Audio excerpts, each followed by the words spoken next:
로마서 8장 35절부터 37절까지 말씀입니다. 제가 말씀을 봉독해 드리도록 하겠습니다. 35절부터 37절까지 말씀입니다. 누가 우리를 그리스도의 사랑에서 끊으리요? 환난이나 곤고나 박해나 기근이나 적신이나 위험이나 칼이랴. 기록된 바 우리가 종일 주를 위하여 죽임을 당하게 되며 도살당할 양같이 여김을 받았나이다 함과 같으니라. 우리 37절 같이 읽을까요? 그러나 이 모든 일에 우리를 사랑하시는 이로 말미암아 우리가 넉넉히 이기느니라. 아멘. 지난주 설교 가운데 하나님이 우리를 얼마나 사랑하시고 축복하시는지 사도 바울이 네 가지의 질문을 통해서 우리에게 알려줬지요. 첫 번째 질문 기억하십니까? 만약 하나님이 우리를 위하시면 누가 우리를 대적할 수 있겠습니까? 두 번째는 자기 아들을 아끼지 아니하고 모든 사람을 위하여 주신 그것이 사실이라면 하나님이 그 이상 그 더한 것도 우리에게 아끼지 않고 다 주시지 않겠느냐라는 질문이었죠. 세 번째는 만약에 하나님이 우리를 택하셨다면 누가 우리를 고발할 수 있고, 또 네 번째 누가 우리를 정죄하겠느냐라는 겁니다. 여러분들 다 이 믿음 있으십니까? 이 믿음이 있는 자만이 구원과 그 축복과 특권을 누리고 있다라는 거예요. 잊지 마십시오. 이 네 가지의 질문이에요. 누가 대적할 수 있습니까? 우리 하나님 모든 거 주실 수 있는 분입니다. 누가 고발하고 정죄하겠습니까? 우리는 그리스도 안에 있는 주의 택함 받은 백성으로 이런 고백이 우리의 믿음 가운데 있기를 주님의 이름으로 간절히 축원드립니다. 자, 그러면서 자연스럽게 다섯 번째 질문으로 연결이 됩니다. 그것이 35절입니다. 이렇게 질문을 하지요. 누가 우리를 그리스도의 사랑에서 끊으리요? 라는 거예요. 누가 그리스도의 사랑에서 우리를 끊겠냐라는 거예요. 도대체 무엇이 우리를 더럽게 합니까? 어떤 권력과 박해가 우리를 더럽게 하겠습니까? 무엇이 또한 부족하며 무엇이 불가능하겠습니까?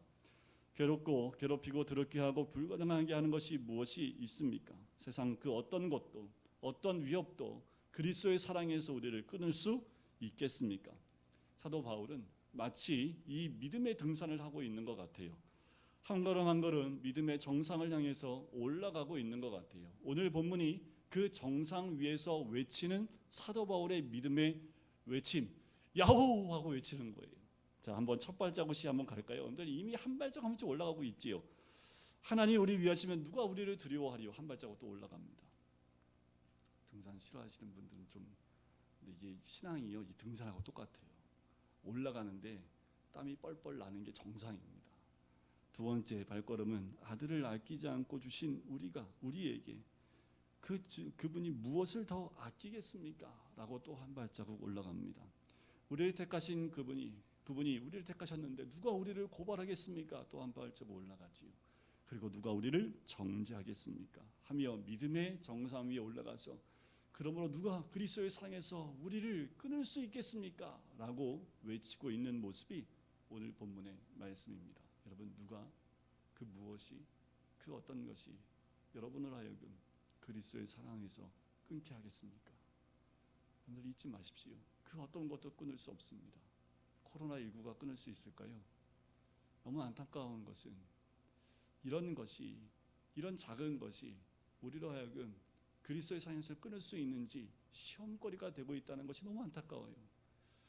더 큰 것이 와야 되는데 아주 눈에 보이지 않는 작은 그 바이러스 하나 때문에 정말 우리가 그리스도의 사랑에서 끊어지고 있는지 아닌지를 확인하고 있다는 것이 더 가슴이 아픈 현실이 아닌가라는 생각이 듭니다. 자, 오늘 본문에 나오는 그리스도의 사랑이라는 단어가 나와요. 그리고 마지막 절인 39절에도 보면 하나님의 사랑이라는 단어가 나옵니다. 자, 그러면 그리스도의 사랑이라는 말이 뭘까라는 거예요. 다른 말로 말하면 십자가의 사랑이라고 얘기할 수 있습니다. 그럼 십자가의 사랑은 무엇입니까? 희생하는 사랑이지요. 헌신하는 사랑을 의미합니다. 죄인에게 베푸는 긍휼과 은혜의 사랑이지요. 바로 예수 그리스도의 사랑이 이와 같습니다. 하나님이 이런 사랑을 우리에게 부어주셨다라는 거예요. 그러니 누가 우리를 그리스도의 사랑에서 끊으리요? 라는 그런 이야기를 하는 거지요. 그렇다면 이 말 그리스도의 사랑이라는 그 한 단어는 두 가지로 해석이 가능합니다. 그리스도에 대한 우리의 사랑과 우리에 대한 그리스도의 사랑. 이 말이 그 말 같고 그 말이 이 말 같지요. 그러니까 다시 말씀드리면 그리스도에 대한 우리의 사랑이냐, 우리에 대한 그리스도의 사랑이냐, 이 둘 중에 어떤 것이냐라는 거지요. 여기서 분명한 것은 그리스도께 대한 우리의 사랑, 그것이 더 가까운 의미입니다. 그리스도가 먼저 우리를 십자가에서 조건 없이 사랑하셨지요. 긍휼과 은혜로, 헌신과 희생으로 우리를 사랑하셨습니다. 이 사랑을 받은 자는 어떤 조건이 되기 때문에 그랬을까요? 아니요, 조건도 없습니다. 어떠한 것도 없어요. 그냥 사랑으로 부어주시는 거지요. 마치 자녀를 사랑하는 어머니의 사랑과 같아요. 그 자녀는 어떠한 모습에 있다 하더라도 그 어머니는 그 자녀를 그냥 조건 없이 사랑하는 거지요. 인간의 사랑 가운데 하나님의 사랑을 단적으로 보여주는 사랑의 모습이기도 합니다. 사랑을 받은 자는 어떨까요? 사랑을 받고 자란 아이들과 받지 못하고 자란 아이는 차이가 있습니다. 하나님의 사랑을 듬뿍 받은 우리들, 그 사랑에 우리는 다시 주께 대한 뜨거운 사랑의 고백을 하게 되는 거지요. 그래서 누가 우리를 그리스도의 사랑에서 끊을 수 있겠느냐라는 거예요. 사탄은 예수님의 사랑을 막을 수 없습니다. 사탄은 하나님의 사랑을 막을 수 없어요. 그 사랑을 받은 우리가 예수님을 사랑한다면 누가 우리의 이 관계를 끊을 수 있겠습니까? 오늘 본문의 말씀이 사도 바울의 얘기가 이거예요. 그런데 하나님의 사랑을 사탄은 막을 수 없습니다. 예수님의 십자가의 사랑을 사탄은 막을 수 없어요. 막으려고 여러 가지 방법을 썼지만 결국 막지 못했고 그 사랑이 우리 각사람 위에 부어졌어요. 그런데 이제 중요한 것은 우리의 경우가 좀 다르다라는 거예요. 사탄은 예수님을 공격할 수 없기 때문에 우리의 영혼을 공격하기 시작을 합니다. 하나님을 사랑하지 못하도록, 예수 그리스도를 사랑하지 못하도록, 하나님과의 관계로 나가지 못하도록 연약한 우리를 공격하고 있다라는 거예요. 여러 가지 방법으로 하나님과의 관계를 끊어버리도록, 사랑을 끊어버리도록 우리를 지금도 끊임없이 공격하고 있다라는 겁니다. 사도 바울은 그 공격의 도구를 7가지로 우리에게 알려주고 있어요. 35절 후반부에 나오죠. 환난, 곤고, 박해, 기근, 적신, 위험, 칼, 7가지의 도구를 우리에게 알려주고 있습니다. 사탄은 이 7가지 도구로 끊임없이 우리를 괴롭히고 조롱하고 방해하면서 하나님과의 관계를 끊어버리려고 한다라는 거예요. 여러분, 하나님의 사랑을 받고 하나님과의 관계로 형성된 우리들, 하나님의 자녀된 우리들 관계를 끊을 수 있는 것은 아무것도 없습니다. 그런데 사탄은 하나님이 보여주신 그 사랑을 끊을 수 없기 때문에 오히려 우리로 하여금 하나님께 나가지 못하게끔 우리로 하여금 이렇게 위협하는 도구들로 우리에게 다가오고 있다는 겁니다. 첫 번째가 뭡니까? 환난입니다. 예수께서 우리에게 요한복음 16장 33절에 이런 말씀하셨습니다. 세상에서 너희가 환난을 당하나 담대하라, 내가 세상을 이기었다라고 말씀하지요. 환난은 우리를 괴롭힙니다. 이 환난은 무엇입니까? 외부로부터 오는 압력이지요. 재난과 시험 같은 것들을 가리켜 우리는 환난이라고 말합니다. 환난이 오면 무슨 생각을 합니까? 도대체 내가 무슨 죄를 졌길래 이런 생각이 툭 떠오르지요. 하나님께서 나에게 이런 환난을 주시는가 하면서 때로는 원망하기도 합니다. 하나님은 사랑이신데 왜 이런 환난을 주시는가? 왜 하나님은 우리에게 고난과 환난을 허락하셨을까? 하나님에게 능력이 없는 건 아닐까 하면서 환난이 올 때 우리에게 쑥 들어오는 것이 의심이라는 거예요. 그러나 하나님을 사랑하는 자, 곧 그 뜻대로 부르심을 입은 자들에게는 모든 것이 합력하여 선을 이루며 현재의 고난은 장차 올 영광과 좋게 비교할 수 없으며 하나님이 우리를 위하시면 누가 우리를 대적하게 하겠는가라는 믿음을 가진 사람은 환난을 극복합니다.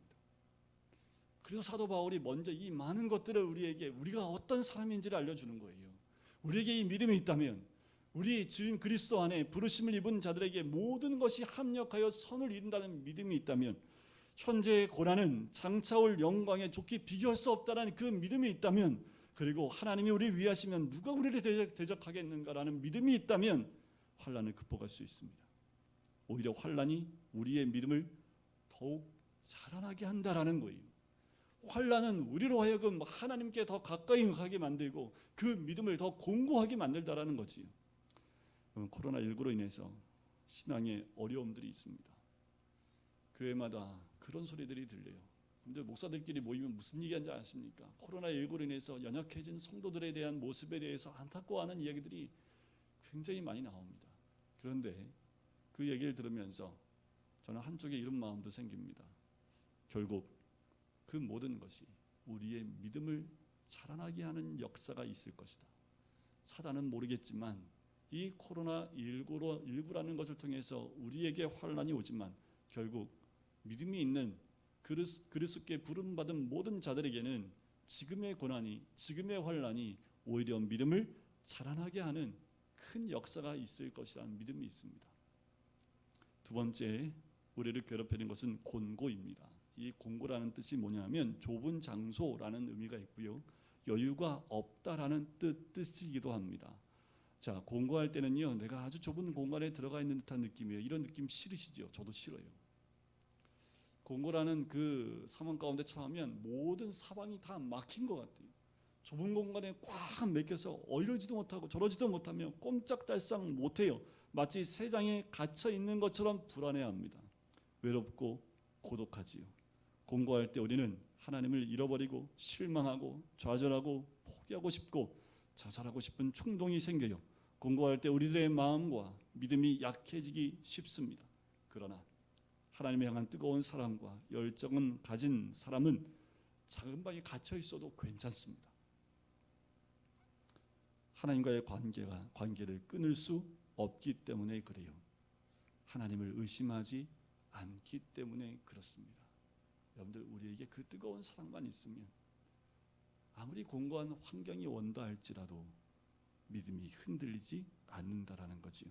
세 번째는 박해입니다. 환난이나 시련과는 좀 다른데 이 박해는요, 어떤 사람이 나를 미워하고 거부하고 방해하며 공격하는 것을 의미해요. 이게 딱 이제 박해 생각하니까 군대에 있을 때 이유 없이 저를 괴롭혔던 고참밖에 생각이 안 나요. 왜 제대할 때 그랬거든요. 제가 물어봤어요. 왜 이렇게 괴롭혔냐고. 나가면서 미안하다고, 이유는 없었다고.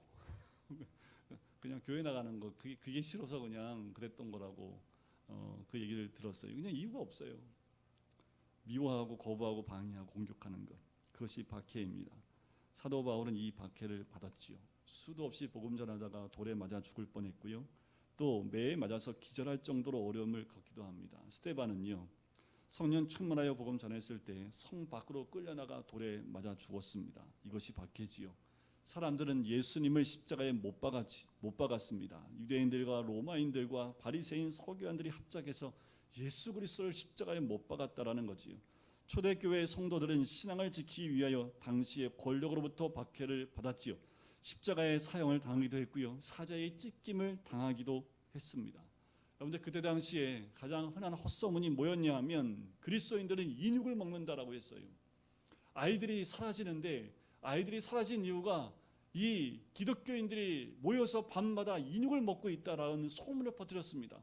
왜 그러냐 하면 이때 당시에 믿음을 잘 몰랐던 사람들은 성만찬, 내 살을 내 피를 마시, 이 말이 낭독되니까 마치 사람을 먹고 그 피를 마시는 것으로 오해했다라는 거지. 그래서 이 기독교에 대한 핍박이 그런 헛소문을 통해서 핍박이 일어나기 시작했고, 또 대중들이 그리스도인을 향해서 손가락질하기 시작을 했고요. 네로 황제 때는 어땠습니까? 로마시에 불을 붙인 게 누구였어요? 기독교인들이라는 헛소문을 퍼뜨려서 많은 그리스도인들 잡아 죽였지 않습니까? 그러면서 오는 박해가 있지요. 저는 이 말씀을 묵상하면서 이 정도는 아니지만 예배를 드리면 꼭 코로나19가 더 많이 확산되는 것 같은 오해를 불러 일으켰다라는 생각이 듭니다. 그래서 예수 믿는 사람들이 왜 굳이 계속해서 그렇게 예배를 모여서 드려야 되느냐, 이런 오해가 세상 사람들에게 불러일으켰지요. 여러분들, 예배 때에 이 전염병이 전파됐다는 보고가 단 한 건도 없다라고 중대본에서 이미 발표를 했습니다. 그것이 발표돼도요, 여전히 언론에서는 교회에서부터 많은 것들이 시작됐고 예배 때문에 그랬다고, 오히려 성도들 사이에도 왜 이런 시기에 예배에 꼭 모여야 되느냐라고 얘기를 합니다. 하면서 우리는 세상 사람들은 삼삼오오 모여서 식사 같이 하고 술 마시고 있는 그 자리 가운데 그 가운데 있는 사람들을 봐요. 헛소문이지요. 예배 때 세상 그 어떤 모임보다 더 철저하게 마스크를 하고 안 걸리기 위해서 예배 시간에 더 조심하는 것이 우리들 아닙니까? 오죽하면 제가 이것까지 찾겠어요. 근데 이게 효과가 굉장히 높다고 해서 제가 당장 설치했습니다. 근데 이 모습 제가 얼마나 답답한지 아세요, 여러분들? 뭐 제가 얘기하면 여기가 소리가 여기서 밍밍거려요. 근데 이걸 왜 합니까? 그런 헛소문 때문에 마음에 안정을 주기 위해서 예배를 통해서 사회에 피해를 준다라는 그런 헛소문이 퍼지면서 세상 사람들이 곱지 않은 눈을 봅니다. 여러분, 본의 아닌 박해, 본의 아닌 그 오해 때문에 우리의 신앙이 박해를 받지요. 하지만 저는 그렇다 할지라도 흔들림 없이 믿음 가운데 있어야 된다라고 생각을 합니다. 진짜 여기가 그런 것으로 인해서 우리의 모임을 통해서 코로나가 전파되고 있다면 스톱해야겠지요. 그런데 근거 없는 헛소문이라면 그걸 통해서 우리가 모이지 않는다라는 것도 문제가 있다고 저는 생각을 합니다. 초대교회나 지금이나 마찬가지예요. 박해가 올 때 일반적으로 믿음이 약해지기 쉬워요. 실제로 코로나19 때문에 모이지 못하니까 믿음들이 많이 약해집니다. 하나님을 의심하기 쉬워요. 믿음을 포기하기 쉽습니다. 그러나 믿음의 선진들은 이러한 박해 속에서도 신앙을 지켰지요. 어떠한 박해가 올지라도 하나님과의 관계를 끊을 수가 없어요. 그리스도에 대한 사랑을 아무 누구도 끊을 수 없습니다. 네 번째는 기근입니다. 환난을 당하고 박해를 받을 때 사람들은 때로는 직업을 잃게 됩니다. 집에서 쫓겨나기도 하지요. 실제로 우리 땅 가운데는 그렇게 흔한 일은 아닙니다. 하지만 일어나는 것도 있어요. 대표적으로 지금 어린이집인데 월요일마다 교회 갔다 왔냐 안 갔다 왔냐 체크하고 교회 나가지 말라고 공식적으로 공문이 내려올 정도로 교회에 참여하지 말라고까지 합니다. 웃기지요. 정말 웃겨요. 정말 웃겨서 웃음밖에 안 나오는 일들이 일어나고 있지요. 공식적으로 확인되지도 않았음에도 불구하고 공식적인 문건으로 내려와서 어린이집 교사라고 있는 우리 그리스도인들이 교회에 나오기가 너무 어려워졌다라는 거예요. 그렇다고 월요일 날 나가서 교회 안 갔다고 거짓말할 수도 없잖아요. 그러니까 참 어려운 거지요. 그러니 그런 일을 담당할 때 참 그 어려운 가운데 때로는 직업을 잃기도 하고 그 믿음을 지키기 위해서 내려놓을 수도 있는 거지요. 그렇게 되면 어떻게 됩니까? 그런 것들을 기근이라 말할 수 있지요. 특별히 사도 바울은 수없이 배고프고 목마른 경험을 합니다. 먹을 것이 없을 때 얼마나 힘들까요? 여러분들 아브라함 한번 생각해 보세요. 믿음을 따라 하나님의 지시를 받아서 하나님이 지시한 그 땅으로 갔습니다. 그런데 창세기 12장에 보면 그 땅에 흉년이 기근이 임하지요. 그래서 아브라함이 그 기근을 피해서 어디로 가요? 애굽으로 내려갔지요. 애굽에서 어떻게 해요? 아내를 팔아먹는 망신을 당하게 됩니다. 기근은 우리의 믿음을 흔들어요. 고통을 주기도 합니다. 기근이 오면 우리의 마음은 흔들린다라는 거지요. 다섯 번째는 적신입니다. 이런 표현을 하죠. 인간은 적신으로 와서 적신으로 돌아간다. 빈손으로 와서 빈손으로 간다는 얘기지요. 적신은 입지도 못하고 잠도 못 자고 헐벗는다는 것을 의미합니다. 사도 바울은 자신의 먹지 못함과 잠자지 못함과 헐벗음에 대해서 고린도 후서 11장 27절에 이렇게 얘기합니다. 또 수고하며 애쓰고 여러 번 잠도 못 자고 줄이며 목마르고 여러 번 굶고 춥고 헐벗었노라 라고 얘기를 해요.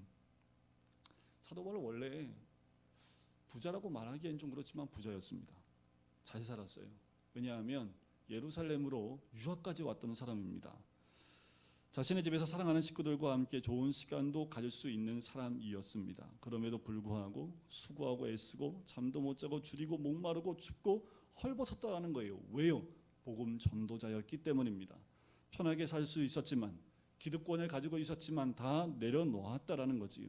우리는 어떻습니까? 예수님 때문에 배고프신 적이 있습니까? 우리의 잘못이 아닌 예수님 때문에 억울한 일을 당해본 적이 있으십니까? 저 북한과 중국 땅에는 그리고 이슬람권에 있는 많은 그리스도인들은 지금도 이런 사건들을 경험하고 있고 기근을 경험하고 있는 굉장히 많은 그리스도인들이 있어요. 미얀마 선교하고 계시는 이재희 선교사님이 최근에 이제 기도 편지를 보내셨어요. 그 쿠데타가 일어나기 전에 이 비자 문제로 한국에 잠깐 나온 사이에 쿠데타가 일어난 거예요. 좀 들어가질 못합니다. 그 미얀마에 들어가려면 하루에 이게 명수가 정해져 있대요. 굉장히 극소수라면 10명 미만이래요. 그러니 누가 들어갈 수 있습니까? 그런데 이 선교사님이 다시 들어갈 수 있도록 기도해 달라고 얘기합니다. 왜냐하면 그곳에 지금 남겨놓은 그리스도인들이 있는데 그들을 지켜야 되기 때문에 다시 들어가야 된다라고 기도 편지를 보내셨습니다. 지금 그곳에 가면 어떻게 될지 아무도 모르는 상황인데, 그런데 그곳에 다시 들어가고 싶다라는 그 소망으로 지금도 기도하고 있어요. 그래요. 이렇듯 환난이나 공고나 박해나 기근이나 적신이 복음을 전하는 자를 괴롭히지 못해요. 오히려 그런 것들이 우리에게 도전이 되어지고 축복이 되고 기쁨이 됩니다. 인생은 그렇게 적신으로 와서 적신으로 가는 존재이지만 사는 동안 우리는 좀 편하게 살기를 원하는 것이 인간의 본능이지요. 그러나 복음을 갖게 되면 우리는 이런 헐벗는 경험을 하게 됩니다. 박해받고 오해받고 뺨맞고 누명 쓰고 고통을 겪을 수밖에 없지요. 6번째가 위험입니다. 정직하고 진리대로 살려고 하는 사람들은 언제나 위험에 직면하게 되지요. 적당히 타협하면 위험에 노출되지 않습니다. 이것은 생존의 위기고 죽음의 협박이며 질병이 우리를 위협하는 거지요. 우리는 우리의 원수로부터 살해의 위협을 받고 모함을 받는 겁니다. 히브리서 11장에 보면 믿음의 사람에 대해서 이렇게 설명합니다. 또 어떤 이들은 조롱과 채찍질 뿐 아니라 결박과 옥에 갇히는 시련도 받았으며 돌로 치는 것과 톱으로 켜는 것과 시험과 칼로 죽임을 당하고 양과 염소의 가죽을 입고 유리하여 궁핍과 환난과 학대를 받았다라는 거죠. 사랑하는 성도 여러분, 믿음을 가졌던 우리의 믿음의 선배들은 믿음을 지키기 위해서 다 이렇게 살았습니다. 오히려 믿음은 고난이 정상처럼 보여졌던 때이기도 하지요. 세상에서 환난을 받지 않는 사람들, 천국 가서 무엇을 받을 수 있을까? 이 땅의 고난은 저 천국에서 우리가 누릴 수 있는 가장 큰 복으로 연결되는 거지요. 7번째는 칼입니다. 칼은 죽음과 전쟁을 상징합니다. 그런데 인간은 죽음 앞에서 가장 작은 존재가 됩니다. 죽음 앞에 서면 글쎄요, 많은 사람들이 배신할 수밖에 없고 떠날 수밖에 없는 것이 현실입니다. 칼이나 어떤 의미에서 우리에게 순결을 요구합니다. 그래서 지금도요, 저 이슬람권에서는 이 믿음 때문에 칼 앞에 노출되어 있는 너무나 많은 그리스도인이 있습니다. 그런데 그들은 칼 앞에서도 그 순결을 버리지 않고 믿음 가운데 죽음을 선택하고 있는 수없이 많은 그리스도인들이 저 북한 땅에도 있고 중국 땅에도 있다라는 거지요.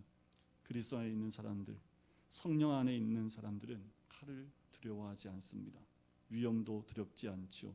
헐벗고 굶주리는 것도 두렵지 않습니다. 우리를 괴롭히는 그 모든 환난과 우리를 외롭고 고독하게 만드는 곤고함과 우리를 물리적으로 박해하는 것과 잠을 자지 못하게 하고 먹지 못하게 하고 헐벗게 하는 모든 요소들과 우리를 위험에 빠뜨리고 죽이게 하는 칼의 위험이 있을지라도 그 어떤 것도 우리를 그리스도의 사랑에서 끊을 수 없는 줄 믿습니다. 우리는 로마서를 통해서 놀라운 메시지를 들었지요. 예수 그리스도 안에 있는 자에게는 결코 정죄함이 없다라는 겁니다. 우리는 더 이상 육의 소욕을 따라 살지 않으며 예수 그리스도와 함께 영광의 부활에 참여한 자들입니다. 뿐만 아니라 하나님의 아들입니다. 뿐만 아니라 양자의 영을 받아 상속자의 특권을 받게 됐고 어떠한 형태의 고난도 장차올 영광과 비교할 수 없는 놀라운 복을 누리고 있는 자들입니다. 이뿐만 아니라 우리를 위해서 우리가 연약할 때 기도하지 못할 때에 우리를 위하여 말할 수 없는 탄식으로 기도하시는 성령님이 계십니다. 하나님을 사랑하는 자고 뜻대로 부르심을 입은 모든 자들에게 합력하여 선을 이루시는 거지요. 바로 이것이 성령 안에 있는 하나님의 사랑을 입은 자들의 축복입니다. 이것이 우리가 누리고 있는 복이지요. 하나님께서 우리를 향해 위대한 꿈과 목표가 있는데 그것이 뭐냐 하면 바로 아들의 형상으로 만드는 거예요. 그것을 위해서 우리를 택하시고 부르시고 의롭다 하시고 영화롭다 하시는 거지요. 이것이 놀라운 복이지요. 사도 바울은 이렇게 소리 지릅니다. 만일 하나님이 우리를 위하시면 누가 우리를 대적하겠는가? 세상 그 어떤 것도 두려워할 필요 없습니다. 여러분들, 우리에게 부족함이 없어요. 불가능은 없습니다. 우리는 능력 주시는 자 안에서 할 수 있는 줄 믿습니다.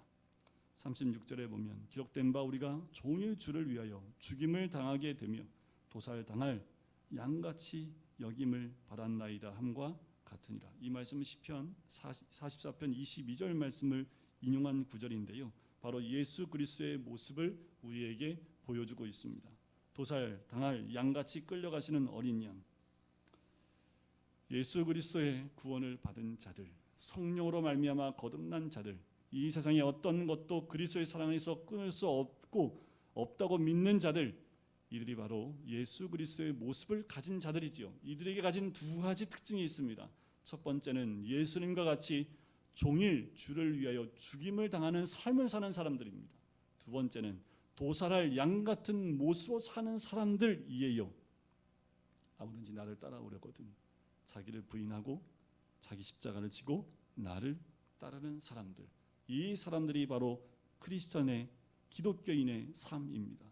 날마다 죽습니다. 크리스천은 도살장에 끌려가는 양과 같은 삶을 살아요. 이사야 53장 3절 말씀에 그는 멸시를 받아 사람들에게 버림받았으며 강고를 많이 겪었으며 질고를 아는 자라. 마치 사람들이 그에게서 얼굴을 가리는 것 같이 멸시를 당하였고 우리도 그를 귀히 여기지 아니하였도다. 예수님은 이 모든 상황을 당함에도 불구하고 원망하거나 불평하지 않았습니다. 고난을 당했어요. 이 사람이 그리스도인입니다. 그리스도인은 세상에서 이와 같은 존재예요. 그리스도인이 세상을 바꾸는 것은 혁명가로 영으로 바꾸는 것이 아니라 예수님처럼 이 모습 그대로 어린 양처럼 끌려가 죽임을 당하는 모습으로 세상을 바꾸고 있지요. 그리스도인은 손해보는 사람들입니다. 그리스도인은 어쩌면 당하는 사람이지요. 바보 같아요. 예수님 보면 바보 같지 않아요? 능력이 없어서 그렇게 죽임당했습니까? 아니지요. 예수님이 그런 모습을 보여주신 것은 우리로 하여금 그 모습 가운데 회복되기를 원하시는 겁니다. 어떻게 이런 사람들이 세상을 존재할 수 있습니까? 37절입니다. 그러나 이 모든 일에 우리를 사랑하시는 이로 말미암아 우리가 어떻게 해요? 넉넉히 이긴다라는 거지. 그래서 오른뺨 치면 왼뺨 돌려대고, 오리 가자고 하면 심리 가고, 겉옷 달라고 하면 속옷까지 내어주는 이 바보 같은 사람, 그 사람이 누구라고요? 하나님의 사람입니다. 이 사람은 우리를 사랑하시는 이로 말미암아 넉넉히 이기는 사람이지요. 세상에서 돈 있고 힘 있고 요령이 있고 똑똑한 사람이 승리할 것 같지요. 하지만 다 잔머리는 피하게 돼 있습니다.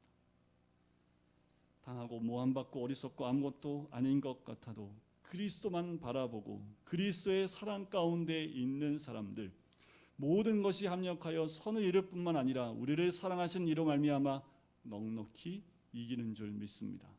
여러분들이 놀라운 신비가 고린도전서 1장 27절과 28절에 재미있게 표현되어 있습니다. 그러나 하나님께서 세상의 미련한 것들을 택하사 지혜 있는 자들을 부끄럽게 하려 하시고 세상의 약한 것들을 택하사 강한 것들을 부끄럽게 하려 하시며 하나님께서 세상의 천한 것들과 멸시받는 것들과 없는 것들을 택하사 있는 것들을 폐하려 하시나니.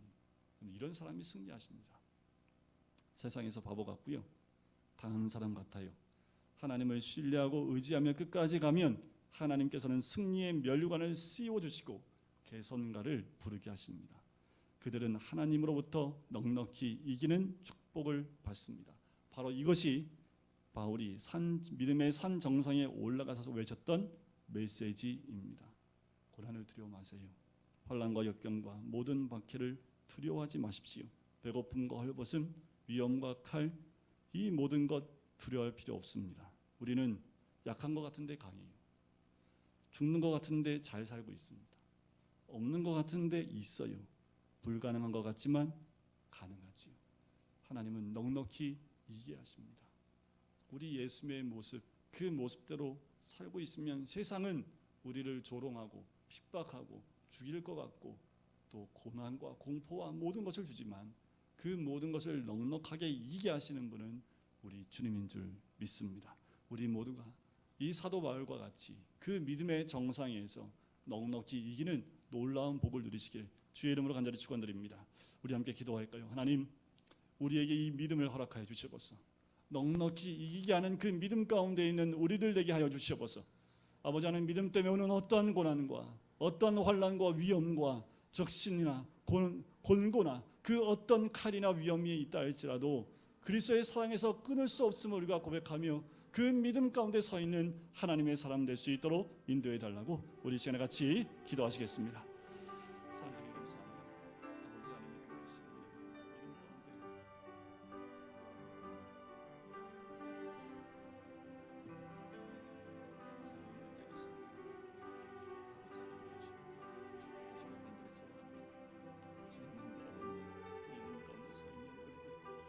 하나님의 사람이 되게 인도해 주시옵소서. 아버지 하나님, 우리 모두가 아버지의 그 크신 은혜와 사랑 가운데 세워지길 간절히 소원합니다. 주님, 우리들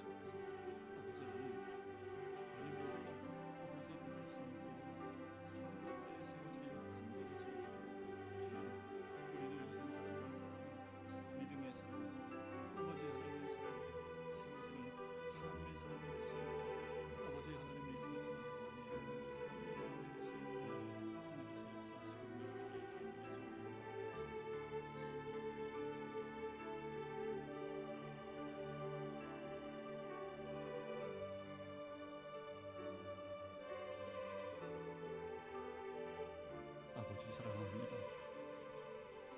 그리스도의 사랑에서 끊어지지 아니하는 믿음의 사람이 되길 원합니다. 모두가 믿음의 산의 정상에서 주님을 향하여 외치는 넉넉히 이기게 하시는 하나님의 사랑 가운데 머무는 주의 백성 되길 간절히 소원합니다.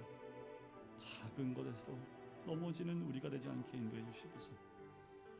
어떠한 위험이나 칼이나 환난이나 곤고나 적신이나 위험이나 그 어떤 것도 우리로 하여금 주님을 떠나게 하는 일이 있지 않게 인도해 주시고 주님의 사랑 가운데 머무며 승리를 외치는 하나님의 사람이 될 수 있도록 축복하여 주시옵소서. 감사드리며 예수 그리스도의 이름으로 기도드립니다. 아멘.